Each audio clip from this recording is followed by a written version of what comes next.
News 29 Maharashtra. News 29 Maharashtra, तुमच्या आवाजाची, तुमच्या हक्काची बातमी. प्रहार शिक्षक संघटनेतर्फे एसपीएम गिलानी कॉलेज चौक घाटंजी येथे पानपोईचे उद्घाटन. वाढता उन्हाचा पारा. बाहेरगावावरून घाटंजी येथे विविध कामासाठी येणाऱ्या वाटसरूंची गैरसोय टाळण्यासाठी प्रहार शिक्षक संघटनेच्या वतीने घाटंजीतील गिलानी कॉलेज चौकात पानपोईचे नुकतेच उद्घाटन करण्यात आले.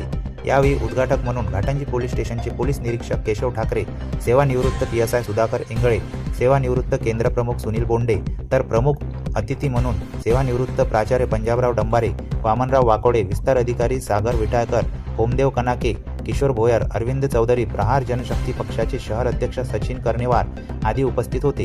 घाटंजी तालुक्यातील टोकाच्या गावातील शेतकरी, शेतमजूर, विद्यार्थी हे विविध शाळा, कॉलेज, बँक, तहसील व इतरही कामांकरिता घाटंजी शहरात येतात. गिलानी कॉलेज हे मुख्य रस्त्यावरील ठिकाण असल्याने आणि अनेक बँका याच परिसरात असल्याने या ठिकाणी ये जा करणाऱ्यांची वर्दळ असते. सध्या वाढत्या उष्णतेचा पारा लक्षात घेता शरीराचे तापमान नियंत्रित ठेवण्यासाठी थंड पाणी आवश्यक आहे. या सर्व गरजा लक्षात घेऊन प्रहार शिक्षक संघटना घाटंजीचे राज्य प्रवक्ते कुलदीप डंबारे यांच्या पुढाकारात पानपोईचे उद्घाटन केले. यामुळे आता वाटसरूंची गैरसोय टाळून त्यांना विनामूल्य थंडगार पाणी मिळणार आहे. केवळ शिक्षकी पेसा आणि आपल्यातच गुंतून न राहता समाजभान ठेवत सामाजिक दायित्व पत्करणारी शिक्षक संघटना म्हणून उपस्थित सर्व शिक्षकांच्या या समोजोपयोगी कार्याला पाहुण्यांनी गौरवोद्गार काढले व विशेष शुभेच्छाही दिल्या.